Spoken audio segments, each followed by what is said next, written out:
I guess that reset too. Okay.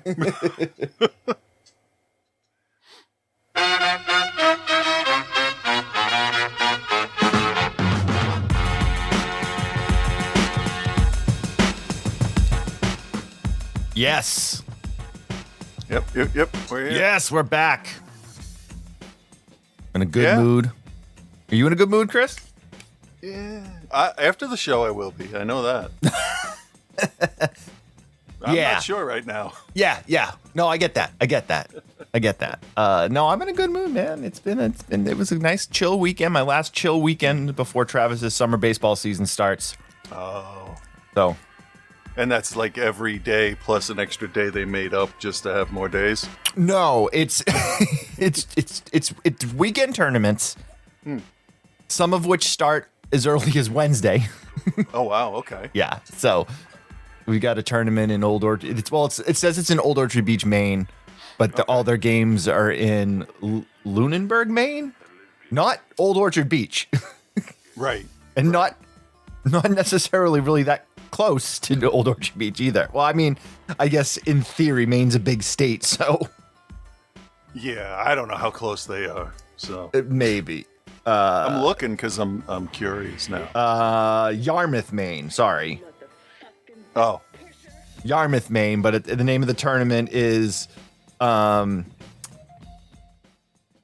Firecracker All-American Lighthouse Tournament. Classic 15U, Old Orchard Beach, Maine. Okay. 20-something teams. That's cool, though. I mean, I'm excited to do some like tournament baseball with them. Yeah. Travis is on this team to be a pitcher, so Good. he's the utility pitcher of like either comes in to save the day or comes in to clean up the mess. That's not a bad place to be. I guess not. But welcome back to Outside the Cinema, everybody. Bill and Chris, your hosts, back again for another week of cult cinema reviews. We are doing another week of Patreon picks. This is one of those weeks. Let me get the email up from the gentleman who sent it.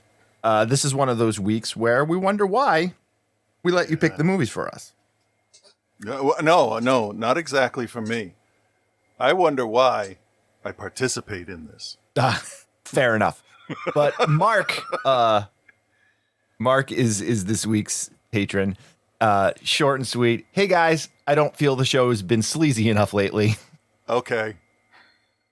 So I chose two. That's a perfect explanation. I don't need any more. I know, right? Makes sense now. Hey, Chris, I'm going to ask you this while we're recording. I need you to turn up a little bit. Okay. You were very low in the recording last week, and the limiter had an issue with it. So anyway, Mark says, so the show hasn't been sleazy enough. I figured I'd give you two very different types of sleaze. Okay. One, I don't have an excuse for. The other is a film I'm surprised you guys have never covered, or if you have, I'm sorry. I can guess which is which. I can too. Easily, yes.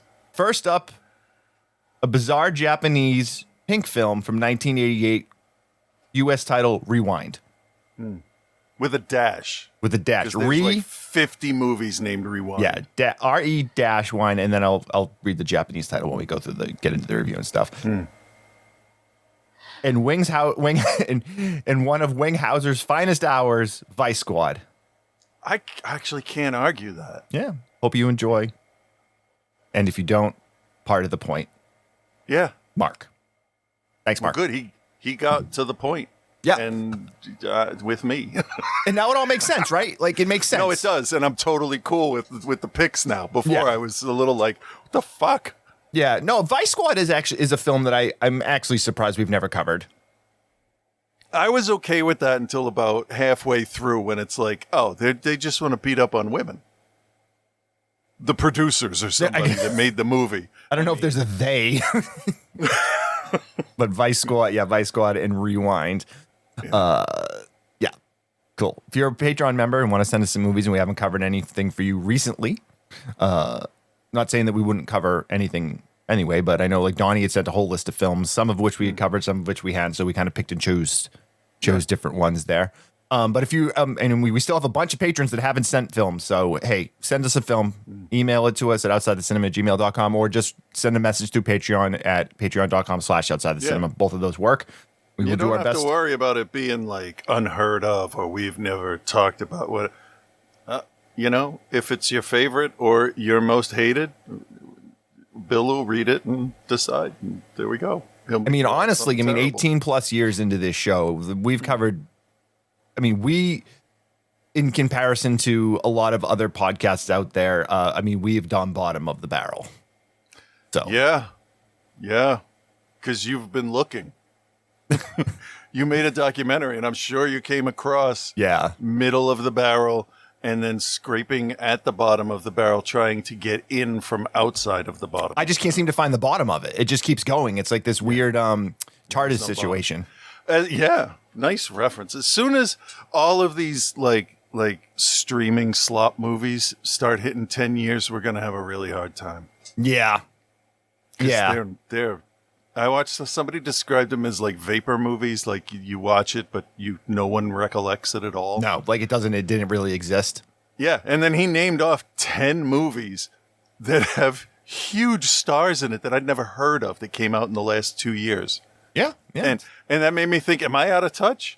No, it's the streaming services that are making shitty movies. Yeah. Agreed. Before we get into the reviews, I do want to say, I know you're not a sportsman. You don't follow sports, but the World Cup has been awesome. Oh, no, I understand that. Yeah, it has been awesome. And if you follow social media, you'll see that so many people are coming to the United States and just having a hell of a time visiting. And it's really cool to see that, because for the last couple of years, I feel like as Americans, we haven't been able to be... I don't know if proud's the word I want to use. America is judged by its loudest assholes that get the most screen time, and not the individuals. Like when we would watch a movie in the 80s and it was Russians against the US, but then the Russians and the US guys, they start talking to each other and they realize, wait, we don't hate each other. We all hate the first trillionaire in the world. That's what we hate. Yeah. And I'm hoping that's what everyone involved in all this is remembering. And it seems like it is. Yeah, people are realizing that Americans in general, I'm using the generalization, are not representative of what the world media puts out there. Yeah, we're not all Christian fundamentalist Nazis. No, most of us aren't. No, I mean, a vast percentage, yeah. Most of us aren't, but it's been really cool. But they have the money. Yeah, the biggest story was obviously the Scottish fans coming to Boston and having literally the best time anybody has ever had anywhere to do anything. Yeah. And it spilled out into the suburbs. I was in a roast beef shop the other day, and there were some dudes in there in kilts eating roast beef sandwiches for the first time. Nice. They were on the floor with the, like, how is this not the most popular sandwich in the world? And the dude... I'll shout out the shop Londy's in Peabody, which is my favorite roast beef. Of course, yeah. They were talking to the guy, and he's like, hey, man, he's like, here, it's a mythical thing. He's like, you go 20 miles north or south of here, nobody even knows what a roast beef three-way is. But they were having a good time. We were also up in Newburyport over the weekend and saw a nice Scottish couple eating classic New England seafood fare, bowl of clam chowder, and... just enjoying life. And it's really been, it sounds cheesy, but it's been something special for us here to just see that and see people coming and just enjoying themselves so much. And Boston is a weird city. Like it has, we're not always the easiest to get along with. And that's the thing. It's so funny too, because like we're nice to people that come to visit, but we're so shitty to each other sometimes. But the thing is about, and this is probably most communities, but like we live here, so we see it here. I fucking hate that guy, but you're not putting your fucking hands on him. That's it. Well, we're also like the type of people that will get into a fist fight with each other, end up in the hospital in beds next to each other, and be like, "Yeah, that wasn't so bad." Yeah, good punch. You got me with that one. Not bad, man. Not bad. I do want to give a shout out to one Scotsman. I was traded DMs with on Instagram. You may have seen him. His name's Giovanni. He's the guy that put together the Iron Brew drink festival. Oh, okay. Where it was the most. I mean, this kid came to the city and like owned the place. He met the governor. He met the mayor. Set like a world record for most Americans drinking Iron Brew together. I don't know if do you know what Iron Brew is? Yeah. I know it's sold out. Yeah. Well, and it's not easy to get here anyway. Right. But I tried it for the first time when I was in Scotland last year, and I remember when I was Scotland. First of all, we went to Edinburgh last summer. I know we talked about it at the time, but like it was the best city I've ever been to. Like I enjoyed myself there more than any place I've ever been. The people were amazing. The city had this vibe that just like I can't really put into words, and it was fucking amazing. But yeah, this dude came and just like took over. Like, so shout out to him. He's his name's Giovanni. His Instagram handle, if you wanted to follow him, is not in front of me for some reason. Your boy Bill's not prepared. Why would he be? No, well, you didn't plan on talking about this. At Supper and a Can. SUPPERANDACAN. And I mean, his first trip here, and his name of his account now says, or his bio says, born in Glasgow, made in Boston. Great. So good dude. Shout out to him. Shout out to everyone that came here and had a good time, including the Norwegian fans that have been here.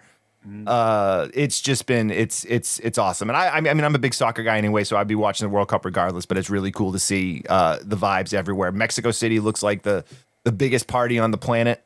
There's so many amazing videos of the Mexican soccer fans embracing with the Korean nice. soccer fans. Like there's this awesome video that from last week where I think it was at one of the fan fests, and it's all green Mexican jerseys. Okay. Like all, and one red South Korean jersey in the middle of it. Oh no. And they're watching this. They weren't playing each other at the time, but they're watching the game, and the Mexican fans rallied around this dude.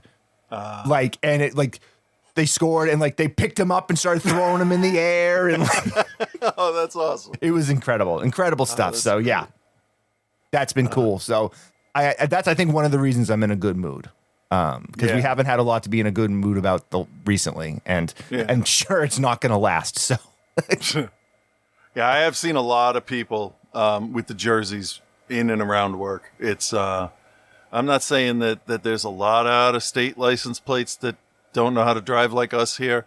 But I mean, did you guys get a lot of Scots come through the theater? You know what? I don't check on the audience a lot, so I don't know. Fair. Okay. I'm sure there were some.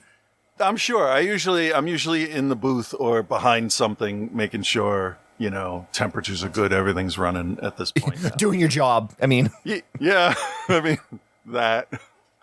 But yeah, it's so like the highway feels different now, because I see Florida, Texas, and everybody has their own little things. But I don't think anybody from New Jersey, Florida, Texas, or Connecticut can ever complain about us not using directionals. Oh, I don't think they do. just saying, we're not the worst drivers. It's been. We're the best worst drivers, is what we are. Yeah. Insanely aggressive, but safe about it. Yeah, that's a good point. That's a weird point. It's not the a lot of people will understand, but yeah, it makes sense. Crazy. All right, let's get into these movies, man. Oh, okay. Do we want to get Rewind out of the way first? Yeah. Okay. I don't have a trailer. Doesn't matter. No. Original title, Abamoro Inuyaki. U.S. title, English title, Rewind with a dash, R-E-W-I-N-D, excuse me. It's an upside down G, it's fine. Whatever. It's all the same. Yeah, no, it's fine, everybody. This is available to watch strangely enough, on Shudder. Yeah. Yeah, this is Shudder branching out into like the drama thriller gore area instead of just what a regular horror. Yeah, it fits. Directed by Hisashi Sato, who has done a number of Pink films like Love Obsession, Brain Sex, Cute Devil. He's he's a Japanese pink filmmaker. Japanese pink films are films that are relying on their salaciousness and their sex to drive home their point, secondary to whatever else is going, or everything else is secondary to what's going on there. Yeah. On the surface, this sounds interesting. Gruesome snuff video was found in a sex booth. It shows a young woman who was tortured, killed, and dismembered by an unknown sadist. The deadly blade is hidden inside the camera itself. Heavily influenced by what, Chris? Steaming pile of garbage. No, Peeping Tom's a good movie. I know. I couldn't think of the words Peeping Tom. So I'm like, if I try to be funny, it'll give me time to answer. It'll give me time, or Bill can bail me out. Yeah, I can think of it. But yeah, absolutely. It's Peeping Tom. I just couldn't get the title fast. Yeah. So, this is short. This runs an hour and 4 minutes. Yeah. You had asked me how long it was when I was watching it. I would have told you 3.5 to 4 hours. Yeah, I thought it spanned like 2 days. This is an hour and 4 minutes, and there's about 14 minutes worth of story. Is that how these are supposed to be? Some of them, and in terms of Japanese pink films, I'm not really a huge fan. I'm not really a fan. There's a couple that I think kind of stand above the others. S&M Hunter is one that comes to mind. Let me just get a list here up. We don't cover a lot of them. No, because like it's more about the visual than the story and what's there to talk about. Hey, two people are banging. Yeah, in the realm of the senses is kind of considered in there. Tokyo Decadence, inflatable sex doll. It sounds like an ad for just an inflatable sex doll. I mean, yeah, it could be. Could be. Let's grab this Letterboxd list. Oh, of course, I have to try to get. I don't want to sign in. I'm not signed in. Oh, damn it. All right, here we go. Yeah. Realm of the Senses is kind of the high water mark. Okay. Many consider it to be one of the greatest erotic films of all time. I don't think we've ever covered it on the show, but it's a pretty good piece of filmmaking. But still, Okay. A Snake of June is another one which we've never covered, but it's the same type of world as like Tokyo Fist and like Tetsuo. Oh, yeah. Okay. But in that voyeuristic, surreal, erotic art film type thing. It's actually pretty good. Okay. Blind Beast we covered at some point, I believe. Probably. I have no recollection of it. Yeah, I mean, I've seen a lot of these too, because there was a run there back probably about 15 years ago, I want to say, where there was like boutique labels that were re-releasing this stuff or releasing it for the first time in the US. Right. Tokyo Decadence is another one that is pretty well known. That was written by Ryu Murakami, who is a pretty famous writer and a well-made, well-renowned filmmaker. But yeah, Japanese pink films they're not everybody's taste. They're not, they're like, some of them are just straight up trash. Yeah. So it's hard like to any genre you're going to have. It's hard to look at this film Rewind and kind of even put it in the same context in the realm of the senses, because they're just not even in the same world. This is dirty, grimy, and cheap. And poorly made. Made, yeah. So I do love the opening where you get this like, somebody filming a TV screen, a CRT TV screen, and you get like a lot of weird distorted looks of this woman screaming, and then like, she's being stabbed, and then like she's being cut up, and then we find her severed arm holding the videotape sticking out of like an old like refrigerator in like a random lot somewhere. Yeah. It's actually a really good setup. Yeah, it's not bad. It works even like, it feels like the old EC comic books where you'd have the rain and the mud and the hand sticking out with it's got a good start.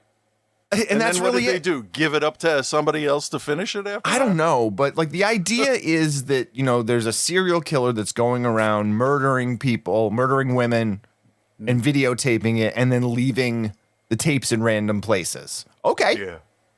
All right. I'm on board for that. Yeah, it feels like 7.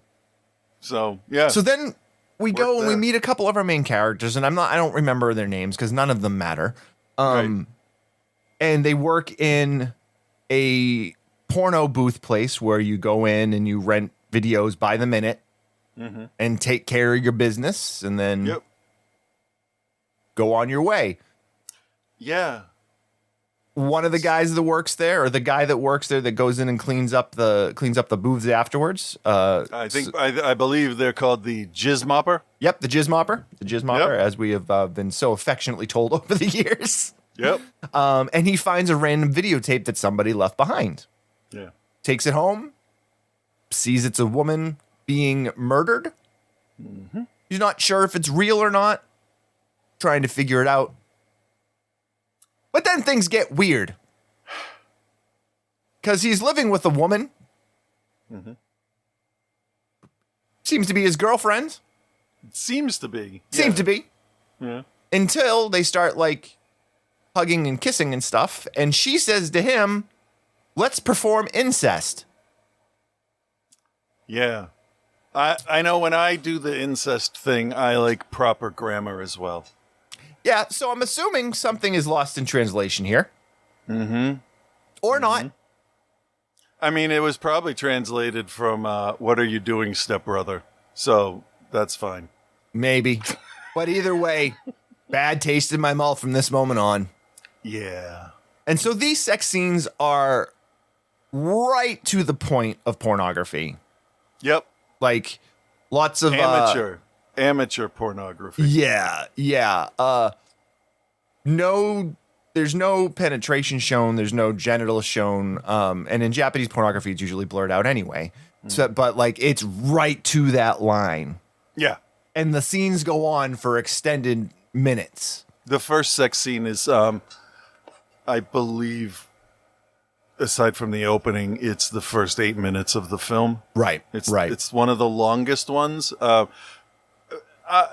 watching it and I'm like, okay, so they're going to make out, we're going to fade to something else because I saw that this was short. Like, so we can't keep, okay, let me check my watch. All right, hold on. I got to pause this. What time did this start? And then I just skipped through it because it won't inform the story one way or the other. So I had watched half of it. Boop. It was like 8.5 minutes into the movie. Yep. And then that's not even the first, second, or third one that happens. No, it is the first one. It's not the second, third, or fourth one. No, you get three or four in the first like 20 minutes. Yeah. And it's honestly, the first 20 minutes. Yeah, it's the first 20 minutes. And honestly, none of them add anything to the story. No. So it doesn't doesn't do anything. Yeah, because why? Why are they together? What does this mean for them as characters? What is this telling me? And where's the story going to go from this? Nowhere. I still don't know who these two people are. They could be roommates. They could be mother and child for all I fucking know at this point. I don't like the mysteries because this is essentially a mystery. Yeah. Where they're not giving you any information to be able to put together in a way that, you know, when you watch this kind of thing, you want to be able to keep up with the characters or at the very least be surprised by something you hadn't considered. Or you're just watching it to whatever. But if you're going to introduce, hey, a serial killer is dropping off videotapes in sex booths, we all want to know who it is. Right. So there's the mystery. And then they just don't have one. This is we haven't told you who he is. That's it. Right. So I don't know. we slog our way through those three scenes, and then we meet our female lead, the crime hunter. Oh my God. Who I don't even know where she came from. Yeah. Or how she was like investigating this, or like she just kind of shows up and is like, I guess there's a serial killer making videos. Yeah. So she then, I don't know, follows some people around, harasses them about the videos or whatever.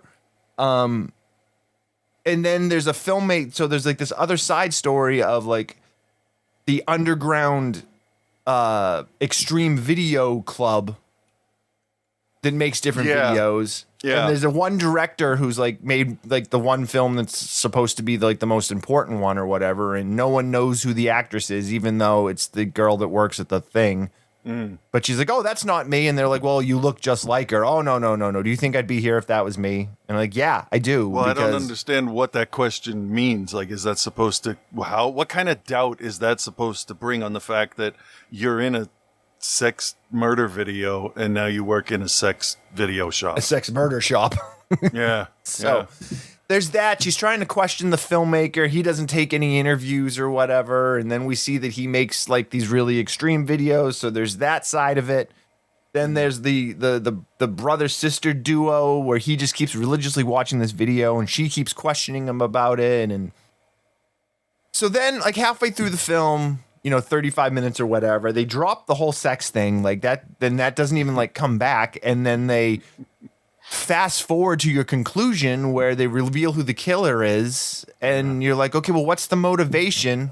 Yeah, and they kind of give you the reasoning for it, but it doesn't really make any sense because the conclusion just feels so rushed. Yeah. To get to, okay, well, here's the killer. Okay. Yeah. And then a bunch of other reveals that were there to complicate the story, I guess. Well, whether they were there for that, that's what they did. That's my point. Yeah. You're like, wait, where did this guy come from? Why is he here? That's why he's here? Well, that doesn't make any sense. My favorite thing is when one of the most important characters in your movie shows up with like 5 minutes left. Yeah. Yeah. I mean, only Billy D. Williams can pull that off. Showing up in the second half of a movie and being important. True. Very true. Very true. Yeah. So, this film for 1988 seems like it would have been very graphic and very unsettling. But the most unsettling stuff is the bizarre sex stuff that's going on. And I'm not talking like weird, wacky, like S&M stuff. I mean, there's some of that too, but like the two are kissing and then the girl just starts sucking on the guy's tongue. It's gross. Yeah. Yeah. That might be fine if you like that, but I don't want to see that. It does not look appealing. Yeah, it's not something I want to watch in like a close-up. Yeah, but they can't show a dick, so that's why it's tongue. Yeah, because there's a lot of crotch. So taboo. There's a lot of crotch sucking, but like through the underwear and stuff, and it's just like all those little things that Japanese filmmakers would do to get away with what they thought they could get away with. Yeah.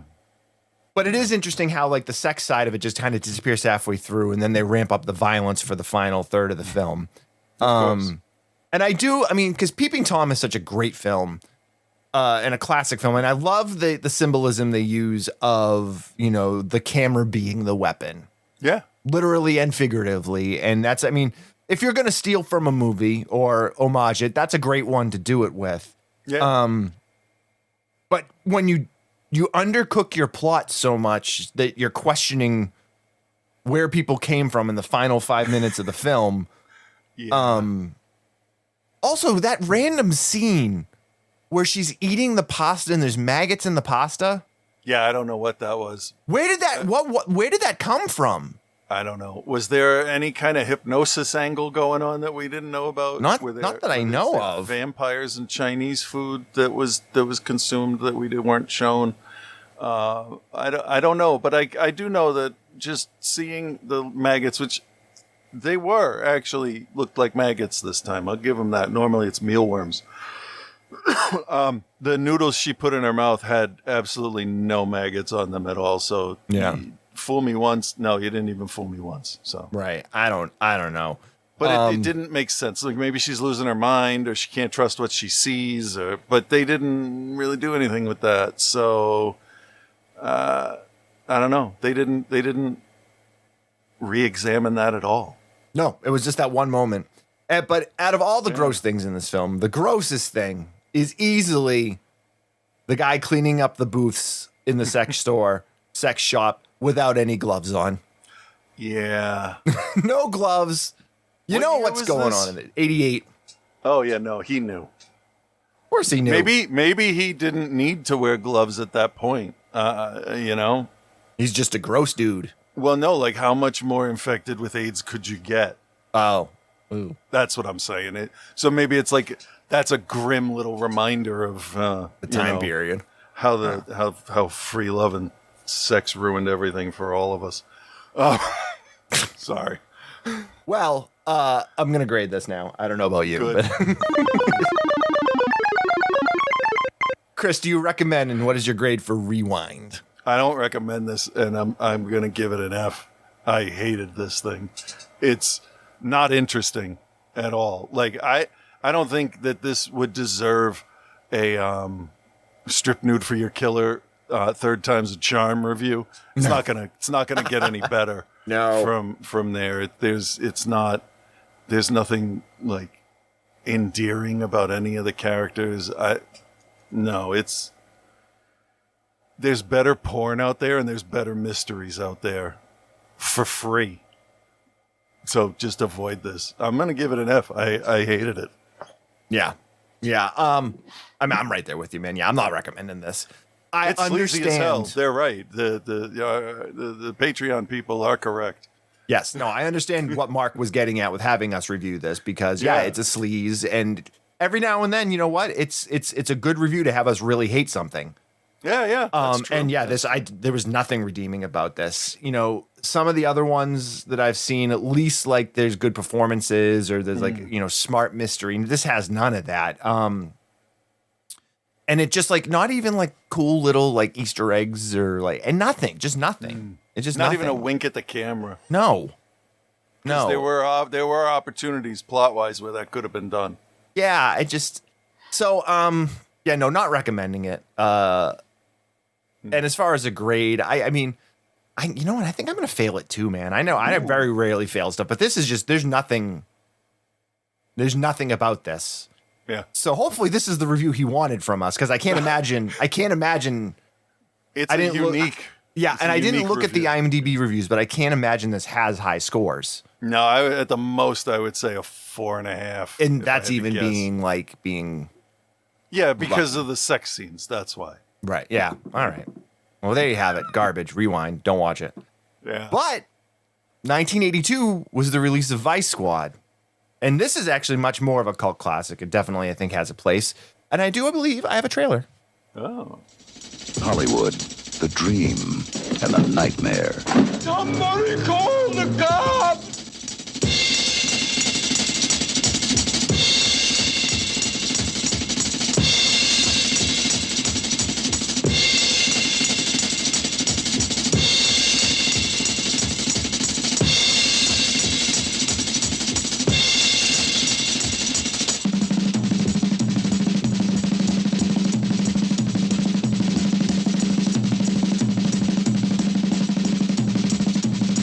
I hope you like drums. I do.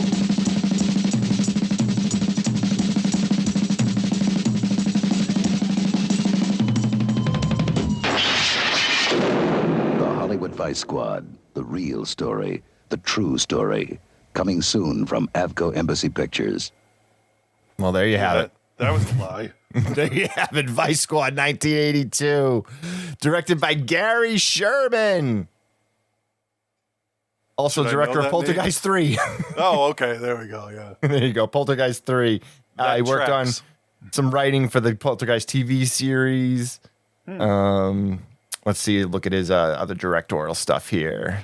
A lot of TV work. First 48 Hours. Missing Persons.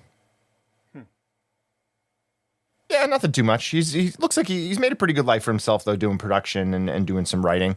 Okay. So, Vice Squad, though, starring Season Hubley, Gary Swanson, and Wings Hauser as the titular Ramrod. Yeah. I'm convinced that's where the Super Troopers guys took the name from this movie. Oh, had to be. Not that it's not a perfectly like legitimate word that's everywhere, but yeah. No, I get it. I get it. All right, so you got Princess, she's a single mother and a prostitute. Girl's just trying to make a way, take care of her family. She finds herself forced to work undercover for the police in order to apprehend a homicidal, misogynistic pimp named Ramrod, played by Wings Hauser, who will do anything not to get arrested. Except not commit crimes. Like, come on, dude. We know. Just stop. So this is Hollywood sleaze. This is a very different type of sleaze than the Japanese sleaze that we just watched. But the opening theme song, oh my god, sets the tone. It both won me over and alienated me at the same time. That's the kind of theme song this has. Name of this theme song, ladies and gentlemen, Neon Slime. Which probably was the name of the movie at one point. Maybe. Could have been. Yeah. Could have been, yeah. I'm guessing he hoped he had a Ghostbusters on his hands with this song. Neon Slime. Yeah. Yeah. He riffs a little bit on the Green Slime theme, which I still listen to this day, and I found a couple covers of it, which is nice. Nice. Yeah. I like movies that have theme songs in the beginning. I do too, yeah. It's just there's something comforting. It's almost like a comfort TV show. Like, you get a theme song, they tell you all about the whole movie. There you go. And this is about slimy people in New York, so it works. Yeah. So this film, this is that unflattering portrait of Los Angeles and Hollywood from the 80s, Sunset Boulevard, how seedy it was. I kept thinking it was New York. I knew it was LA because of the names of the streets and shit that they were saying. But for some reason, it just fell back into Maniac like time frame setting. It's got that feel. It's got that feel. Absolutely. Yeah, but I absolutely could tell you that it took place in LA. I guess both of them just felt the same at the time. No, I get it. Yeah. So we meet Princess. She sends her daughter off to stay with her mom, her grandmother, to go to work for the night. She gets a phone call from one of her friends who has been beat up by her pimp again. Yes. We've learned that she stole some money from him and she's trying to get away. Princess tells her, "Hey, don't let him in if he finds you. Just, stay there. I got to do my prostituting, and I'll be by to get you later." Unfortunately, Ramrod, played by Wings Hauser, Yes. finds her first. Of course. And as in every depiction we see of sex workers from this time period, none of them can say no to their pimp for whatever reason. Oh no, he loves me. He takes care of me. Yeah, this whole movie is like mythology and legend and passed down like, this is exactly how it happens every time. No, it's made up TV Streets of San Francisco shit right here. Yeah. But anyway, she lets him in, and he says all the nice things, and then proceeds to beat her to death. Yeah, he is. He plays a very, very good, unbalanced maniac. Wings Hauser is underrated, fast. I feel. In the cult world, we celebrate him, but I feel like he's a very good actor, and when he gets into a role, he gets into a role. Yeah, just like Road to Revenge. Yeah, he was drunk the whole time, but he was into it. Well, that was his character, so. Wasn't originally, I don't think. No, but he worked so hard at it that that's what it's remembered for. Yeah. So he kills her. We then meet the Vice squad, the cops that work Vice. It took forever for me to figure out which characters were actually cops, and it was like, all of them. Yes, all of them except for Ramrod. Yeah. But the lead cop is Gary Swanson. He basically, they find the girl dead, and Princess is looking for her. They bring Princess to the hospital and are basically like, "Hey, listen, we need your help. We don't know who this guy is." And she's like, "Well, this guy's a fucking maniac." and they're like, we need you to help us get him. And they show her the dead body of her friend, and Yeah. she reluctantly agrees. I honestly believe that the people in this movie really felt like they were doing something like super dramatic and heartbreaking, because she threw herself into her emotional reactions. And was not, I'm not going to say over the top, because I don't know what over the top emotional reactions are, but when she sees her dead friend, like, you could almost see her just psychically and emotionally just shatter. And that didn't really fit the tone of the final edited film for me. It was a little weird, but it also does kind of bring it back down to, hey, this guy's a fucking maniac. Yeah. So, yeah. Because that feels like an appropriate real world response to my friend was killed.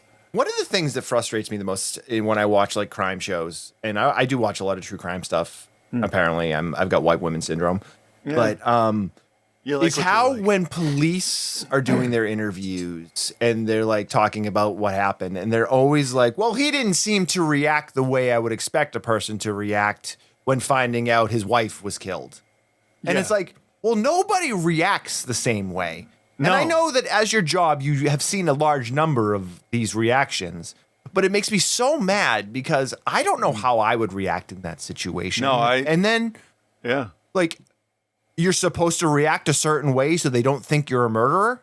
Yeah. It's total side but note that's there. all. I'm sorry, it's all.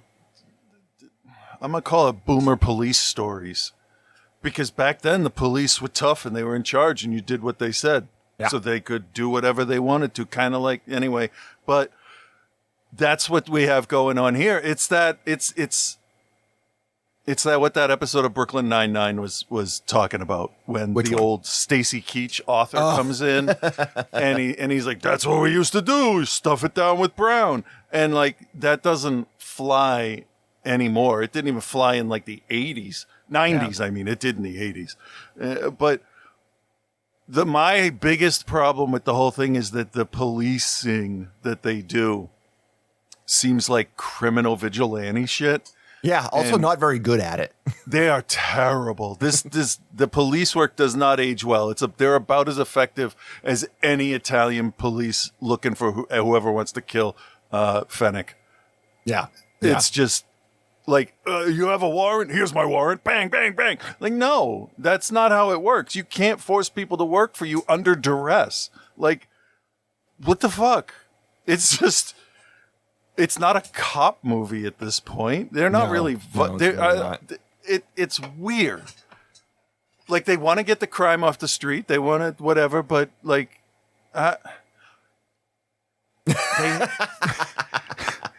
there's a man standing in the middle of the police station yelling, "I am a pimp," and over again. And it's like, dude, you know that's a crime, right? You're in a police station. Well, he was telling them that he was a pimp, not a drug dealer. But it doesn't matter. I'm an electrician. Is better to yell than I am a pimp. Although he was pretty definitive about that. I'll give him that. But no electrician would have been dressed like that. Well, it depends how well he's doing.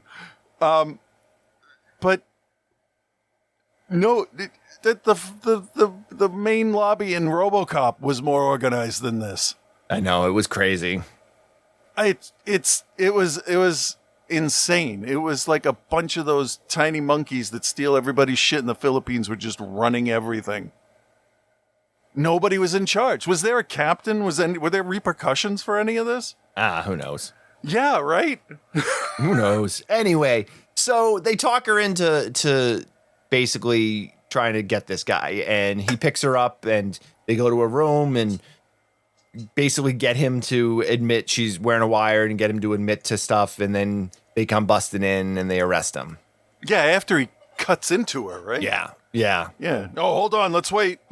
Now they'll arrest the prostitute while they're talking about money, which is not illegal.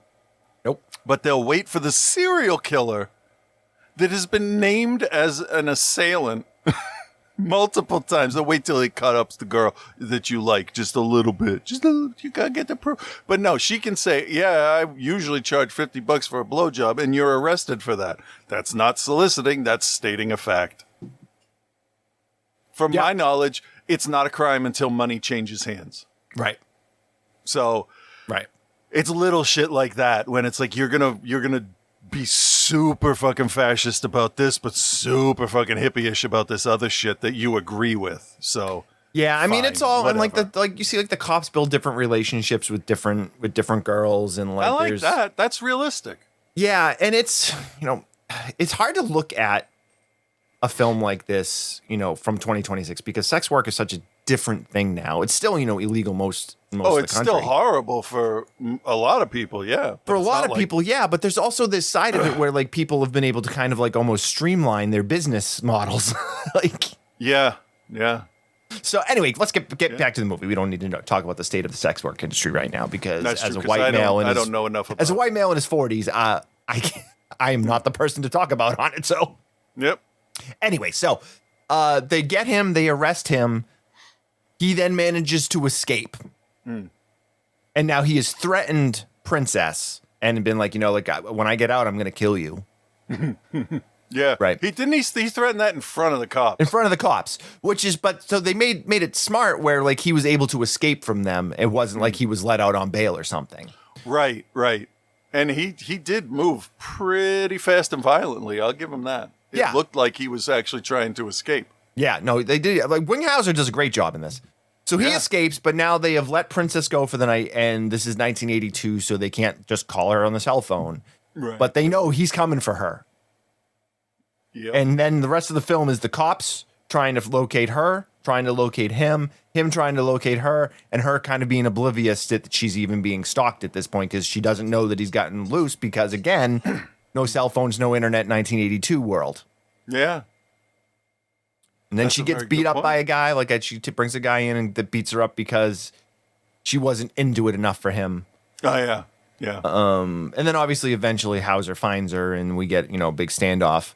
And I do have to say that I feel like the chase scene in this after he gets her and the cops are chasing him down and like they're like following him, but like he doesn't know that he's being followed. And they're like, they do a really good job of like, we don't want him to see us. We're going to peel off. This other car is going to come in. That whole section was probably the high point for me. Yeah, That it was done really very well. tense. Yeah. They follow him. This is very reminiscent to me of like something like Cruising. Okay. Or like it's somewhere between Cruising, the New York Ripper, like somewhere, you know what I mean? Like Yeah. they go hard. Like they go hard in some stuff in this. And it's brutal for sure. And I really feel like the Ramrod character is like this really, really good villain that is just like, and Hauser does a really good job in this because he just seems so unredeemable and just so psychotic. Yeah, because he comes off as charming, like Ted Bundy would. For like 20 seconds. Yeah, until you say the wrong letter.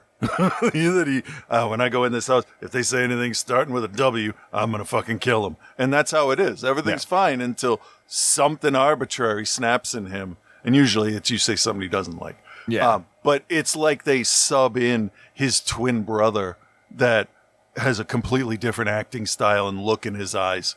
He doesn't have a twin brother that I'm aware of. I'm just saying it's like the same but different person. That's how jarring his character switch was. It was surprising. Yeah, and I do love that this is crazy out of control pimp's a white guy. Because so many it's the token black pimp guy with we see him yelling about being a pimp in the thing, but like Hauser's like an urban cowboy with like a the pearl shirt and like the boots, and it's a different type of inner city pimp than they didn't play on the stereotype. No, the jive talking guy. He's just looking like a normal person so he can blend in. I mean, that's the whole point, right? Yeah. You can do what you want if they can't find you. And he just That's terrible advice. No, I know exactly what you're saying. But yeah, there is a point in this where the the woman hatred comes across too heavily. Like, Yeah. What was that point for you? I think when the other guy punches her and takes his money back because he was unhappy with the way she performed. Exactly. Yep, that's exactly where it was for me. Yeah. Because the Ramrod character is one thing. We know Yeah. what we're getting with him. But then to bring this other character in that is also just a complete piece of shit. Yeah, but I mean they're proving a point. No, right? it's I mean, Yeah. It's like, how much more does this poor woman need? right. But she Right. needs to make her living, and this is how she does it. So, Is what it is. yeah. Ending of the film, I think, works really well. I won't get into the details of it because if you haven't seen it, it does all work very well. And as we said a bunch of times, Wingshauser is fucking spot on in his role. Yeah. Also, this cast has a lot of familiar faces that you will recognize. Beverly Todd shows up. Rainbow Smith, Stack Pierce, Jonathan Hayes, Grant Bush. They're all like got little minor roles. And if you're into this, early 80s cinema, you'll recognize a lot of faces. So, Yeah. love the way it's shot. Love the look. Love the feel. The grime is right. Ready to grade? Yeah, sure. All right, Chris. Yeah. Vice Squad. You recommend what you grade?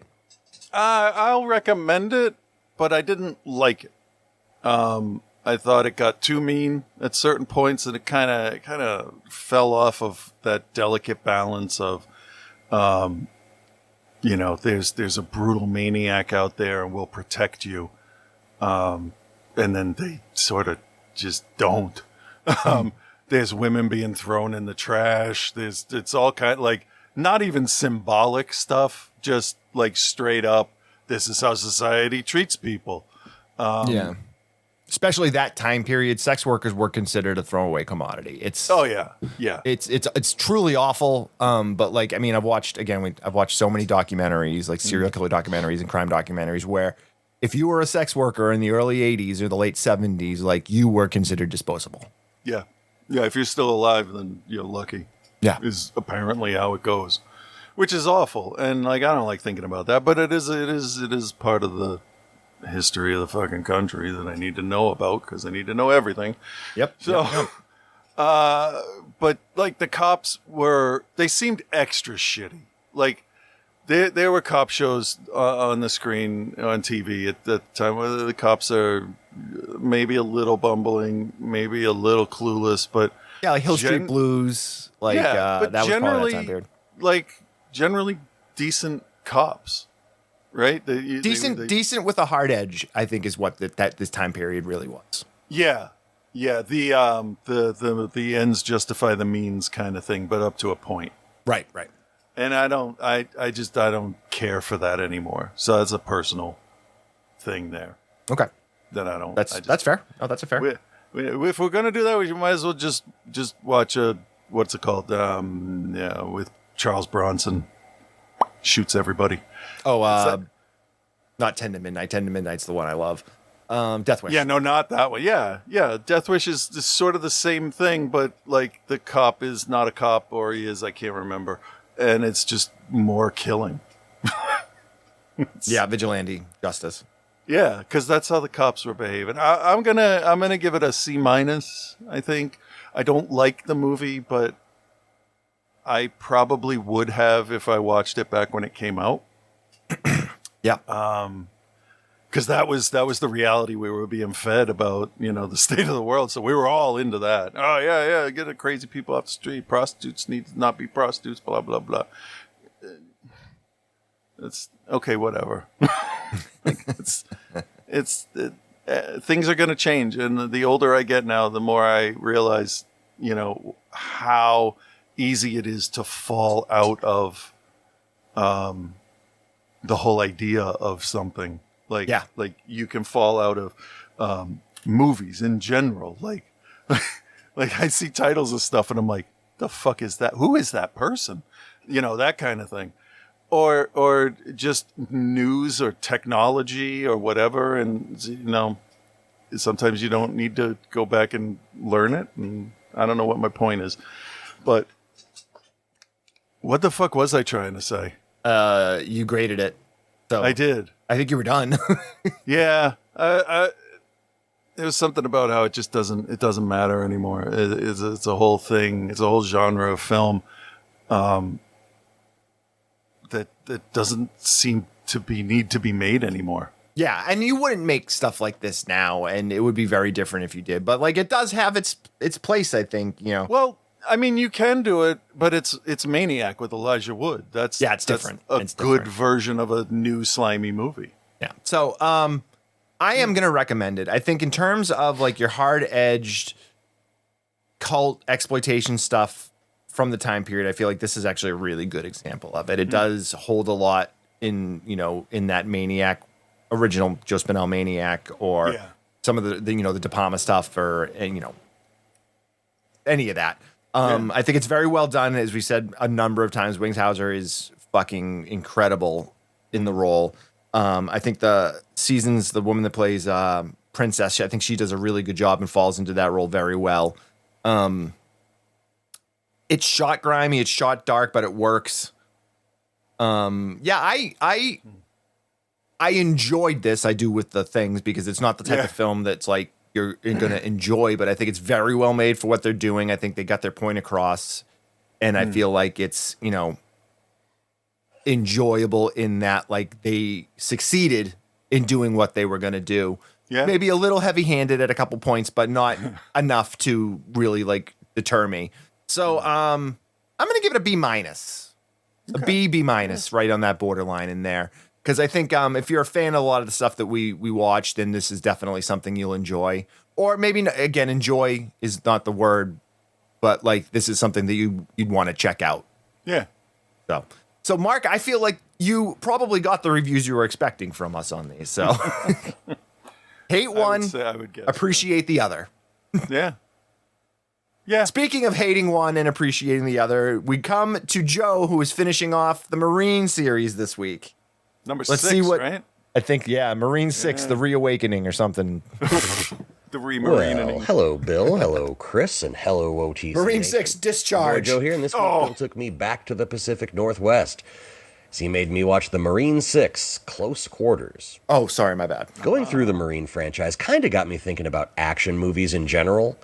I think maybe more than any other genre, especially after the 80s action boom, they always had to like tack on another genre, like make it like an action comedy or sci-fi action, and all those fit. But I'm just not sure if it's because action, just as a term, has such a wide scope that it becomes like the base layer for a wide range of storytelling or settings or characters. Or maybe if it just kind of, gets old quick and needs the extra flavor of another genre to keep it fresh. Like a lot of these questions, it's probably a bit of both. Balance is important. And as long as you're making a good movie, it doesn't really matter. Like, there are plenty of good action movies, though, that are just straight-up action movies. First Blood could be argued maybe is just as much a drama as it is an action movie, but if I'm filing that thing away in the video store in my head, it's going in the action section. Yeah. Yeah, also, I agree. Stallone's breakdown at the end of that movie made me feel more feelings than maybe any other action movie ever. Like, good luck. The Raid and The Raid 2 are like video games come to life and might be my favorite action movies of the last 20 years. I held off on watching any of the John Wick films until just like maybe the last year. And I'm not afraid to say that I was wrong. Yeah, I held off on a lot I of them wouldn't too. enjoy them. Even if they did kind of start to feel like the same thing on repeat by the third film. Hard Boiled, Die Hard 1, 2, and 3, and that's it. Yes. Cobra is an all-time favorite for me for sleazy 80s action. Love it. Yeah. True Lies, Heartbreak Ridge, I could think of like a whole lot, but you get the point. I think the point of the past few weeks has been that while none of the Marine films are even a quarter as good as any of the aforementioned films, they're honest in what they are. These are straight-up action movies that are more fun than you think they're going to be, if you're like me and can sometimes be a bit of a snobby prick. All right, let's fire up what will hopefully be a Becky Lynch heavy actioneer. And if you've ever seen HBK act, let's kind of hope they give him the Summer Rae treatment. I'm not even sure he can read the script with that one eye that's like a full 30 degrees off center. Spoiler alert, they did not give HBK the Summer Rae treatment. He's like second lead in this one. And it makes sense, he's HBK. He's Miz's former CO and mentor, and I think they thought his in-ring charisma would carry over to my TV, which kind of proves I'm not the only one who's occasionally wrong. And it's funny because now going back and reading this, I was wrong about being wrong about them being wrong because, you know, after the first 20 minutes, he actually gets pretty good in this thing. Oh. But at least Miz and HBK can work. We get all the babyface exposition out of the way as they're like sparring over the opening credits. And even without the cuts, like they're doing like arm wringer go behinds and rolling suplexes and chain wrestling that would make Billy Robinson proud. I hope I popped at least one fan of 1970s AWA wrestling with the Billy Robinson drop. Becky is the baddie here in both meanings of the word, as she is both hotter than a branding iron, and also in that she's the daughter of an Irish mobster who's on trial and has kidnapped the daughter of one of the jurors. In the realm of the movies, it's a perfectly reasonable setup and a good reason for the good guys to get involved. In real life, if I'm a former Marine going about my day and someone like fills me in on the situation, I'm like, damn, dog, that sucks. Maybe you should call, I don't know, the state police. That sounds like jury tampering. In years past, I would have suggested calling the FBI, but now you'd have better luck calling the guys from Jackass to think things through and execute a tightly planned rescue mish. Donald Glover's mystery team's It'd be better. like that sometimes. Yeah. Anyway, good luck with all that. I'm just gonna go. Miz and HBK though have bigger hero complexes than me, and they do not just say good luck; they get involved. The subtitle "Close Quarters" is only kind of apropos.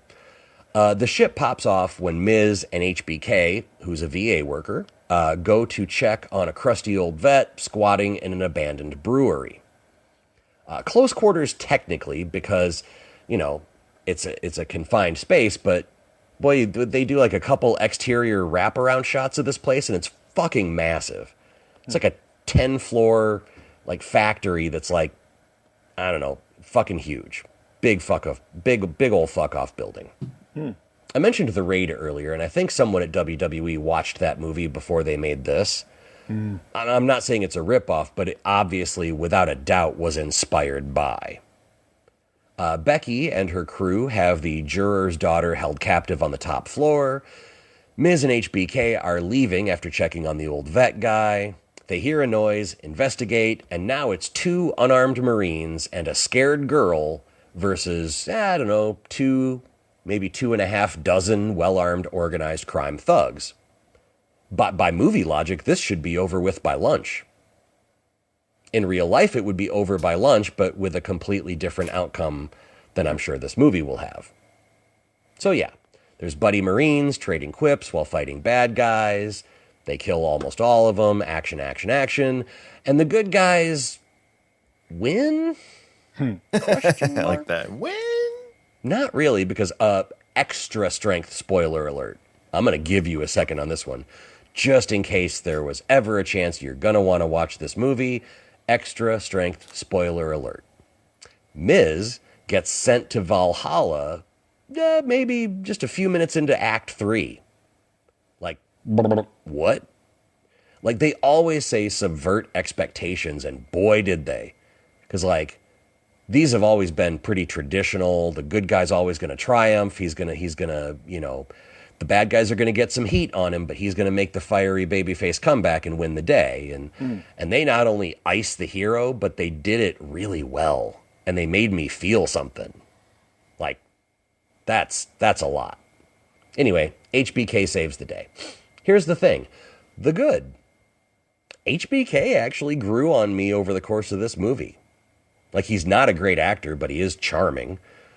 Also, Becky was surprisingly intense and believably sociopathic as the big bad.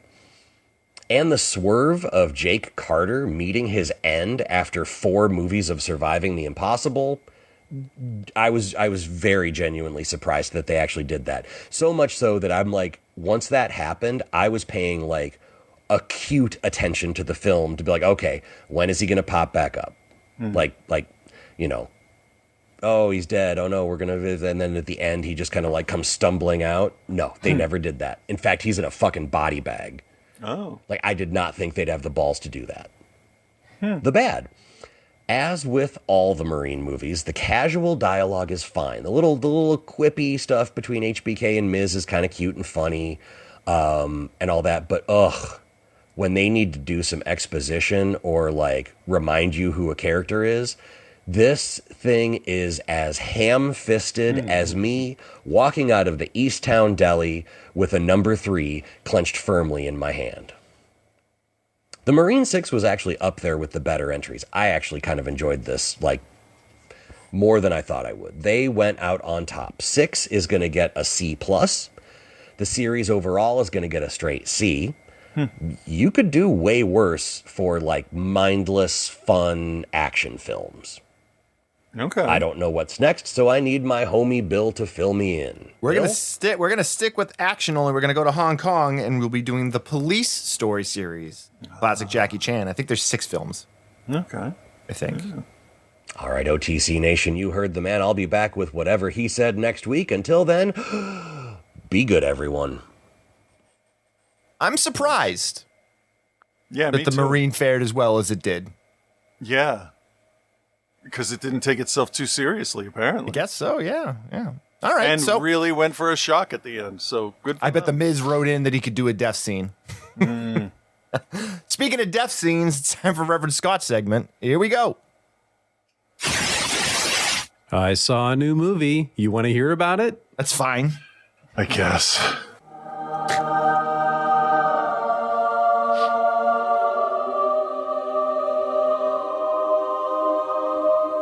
What? Yeah. Holy shit. Yeah. With Reverend Scott. Okay. Oops, sorry. Oh, okay, we're done? Nope, not yet. Sorry. All right, so. Gotta finish. Damn it.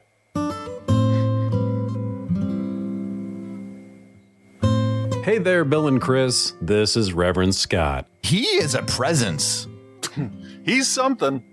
Still not sure what, but he is something. And this something is going to attempt to wade into the deep, dark waters of a worldwide conspiracy, the likes that only Alex Jones or Steven Spielberg could imagine.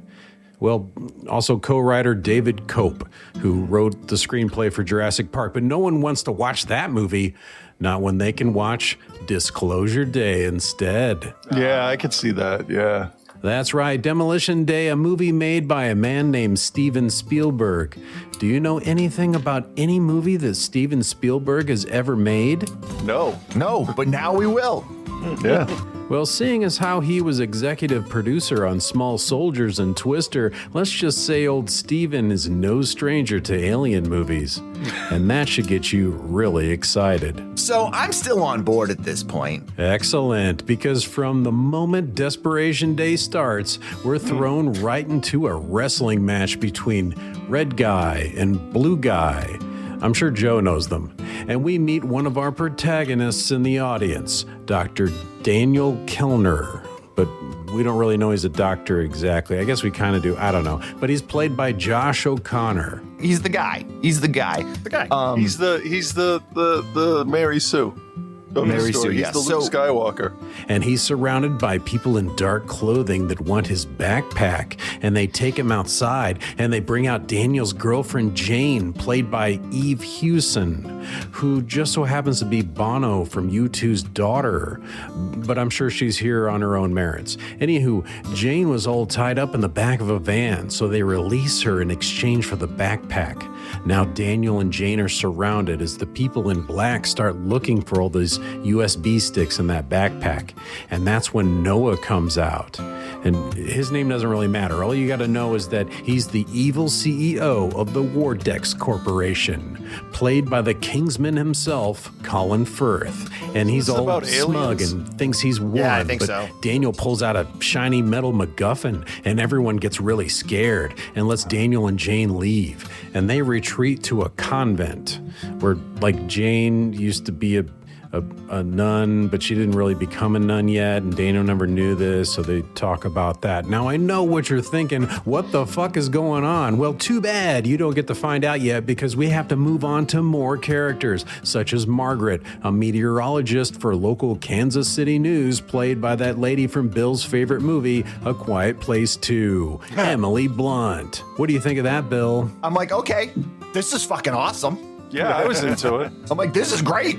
She's getting ready to go to work, talking to her boyfriend Jackson, played by Wyatt Russell, who just so happens to be Kurt Russell's son, but I'm sure he got here on his own merits too. might Anywho, have. we're talking He's been in about some stuff life now. in Kansas, and Margaret thinks she might want to move, and Jackson doesn't, and then a cardinal comes in through the window, and Margaret stands up like she's had some sort of awakening, and then casually sits down and starts talking in Russian to her boyfriend, and she doesn't even know she's doing it. And then she gets pulled over for speeding on her way to work, and she tells the cop all about his life and things that she shouldn't really know, and how he could like patch up things with his wife, and he just kind of stands there dumbfounded and lets her go. And then we get the infamous scene of her making clicking noises on TV during her weather report that somehow Daniel can hear as if it's English. And now she's kind of like a woman possessed, or more like a vessel for something. And all she knows right now is that she has something speaking through her. She's just not sure how. And We've got to do things. I have to say, I loved Emily Blunt. I was pretty invested with her character. But at this point, things start to change. Once you get past this first part of the first act of the movie, things start to go off the rails pretty significantly, pretty quickly. Just when we start to really get invested in Margaret's events, we have to cut back to the Vortex Corporation and Noah realizing that 12 of his employees have gone rogue, one of which is Daniel, who has stolen a metric shit ton of company secrets on those USB drives, along with the MacGuffin. It's all very riveting, I assure you. You can always get really excited to see old Colin Firth. And he is there Animator. specifically just to grind the action to a halt. So we get to find out a little bit about Daniel as he talks to Jane in the convent, and how he went to prison for illegally hacking and was hired by Vortex for illegally hacking, and then Vortex got shocked when he illegally hacked them. Oh, and he can read math like it's nothing, like it's another language for him or something. And he thinks all this info that he's stolen from Vortex really needs to be released to the public. Luckily, Daniel isn't alone, because another one of Vortex's rogue workers is Hugo, played by the man in every movie coming out lately, Coleman Domingo. He spends 95% of his time in a warehouse, building something with these other people, and it kind of looks like a house set. And he's doing it with other people that aren't really main characters, because he's not around any of the main characters unless he's on the phone with them, like he's John Turturro from the later Transformers movies. Could they not afford to keep him that long, or could they not afford to get the other actors to come to him? Not in the warehouse where they filmed this. Oh boy. The basement of the warehouse, you mean? So eventually we have Daniel and Jane finding a safe house that Hugo sets up for them, which is an old farmhouse in the middle of nowhere. And Margaret has ditched her boyfriend, is now driving north. That's all she really knows, because she just needs to meet with someone, and she's not sure why. It's bizarre. That's just, honestly, it's bizarre. Okay, speaking of bizarre. Things really start to heat up in the weird department now. There's magic crop circles, creepy government CCTV videos, and then it gets more weird. Yeah, you gotta watch this shit in. It's fucking crazy. Colin Firth projecting himself to Jane as if he's in the room with her, and then he's taking control of her body while he uses one of these 3 MacGuffins. We can always tell that she's seeing him or being controlled by Noah anytime her eyes go from her normal bright blue to a dirty dark brown like mine. Animals showing up to stare at people occasionally from outside the windows, and Margaret is now like a mind reader with all sorts of other powers when she has another MacGuffin in her hand, and this is all while the rest of the world is panicking over what they think will be the impending World War III. While I wasn't the biggest fan of the parts with Daniel, it did eventually connect with Margaret's part, which eventually connects with Hugo's part, and they finally could afford to allow him to see some of the other members of the cast. But there's a lot of different things that are kind of explained in context, but kind of not. Some things that are never explained. Things fall by the wayside that you don't want to, and it's no fault of you just can't keep it all in your head. There's an ending that took nearly 2.5 hours to reach, yet still seemed kind of rushed at the same time. It has some interesting concepts and some interesting visuals, but also some comedic, almost over-the-top style line deliveries that made me flash back to The Happening. And yes, this grand conspiracy has to do with aliens, and the footage they want to leak has a lot of cool alien visuals. The rocket that is shaped exactly like a penis. Exactly. But some of the chase scenes involved the cartoonish Wardex Corporation felt like it was out of a Disney Channel movie. Daniel sneaking around with like a little 3-inch of shrubbery in front of him and a barbed wire fence that obviously they could just turn around and see him, but they just never do. And he's sneaking up behind the goons and steals a car right from behind them, and no one sees him until he just drives right into a tree. And it's not always about what happens, it's how it happens, or how it's shown in the film that feels off-putting at times, or even comical. Also, don't get me started about the trailers for this film. It's like they played the whole movie, cutting clips from every 10 minutes from the beginning to the end, and then left nothing to the imagination. Even the most pivotal scene for Margaret's character was spoiled in the trailer.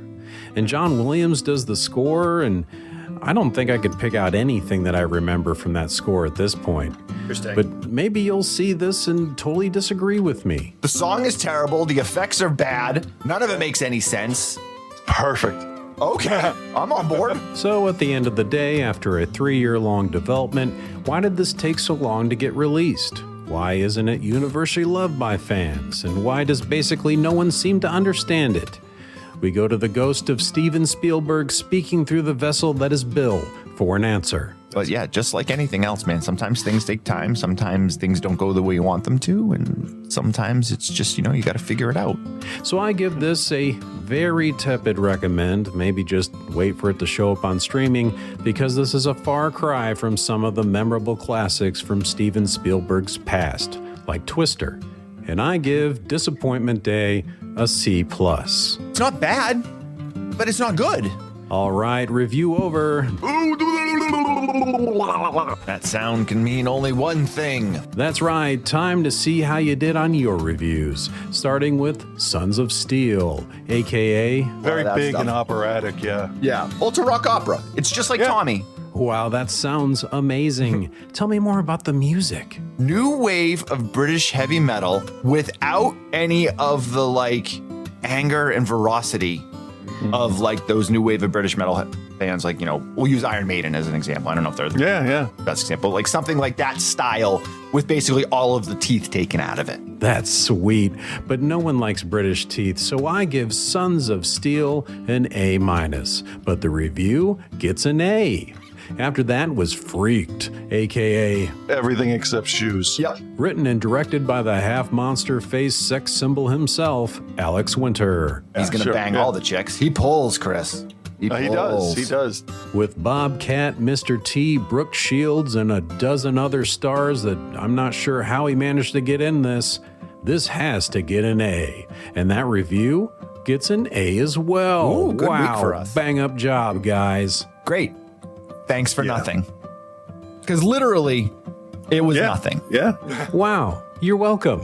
So that's all I got for this week. So until the next time you're speaking in tongues, holding a magic space rock, hiding secret USB sticks from a cartoon black SUV corporation for Steven Spielberg, peace and love, guys.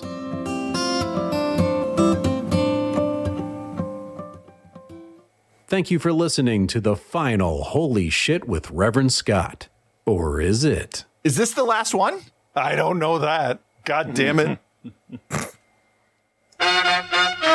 All right, guys. Thanks for hanging out with us. We made it to the end of another one. Thanks to Mark for submitting the flicks for this week. If you are a patron, patreon.com/outside the cinema. Thank you first and foremost. Send us some films if we haven't covered any. If you'd like to become one, sign up.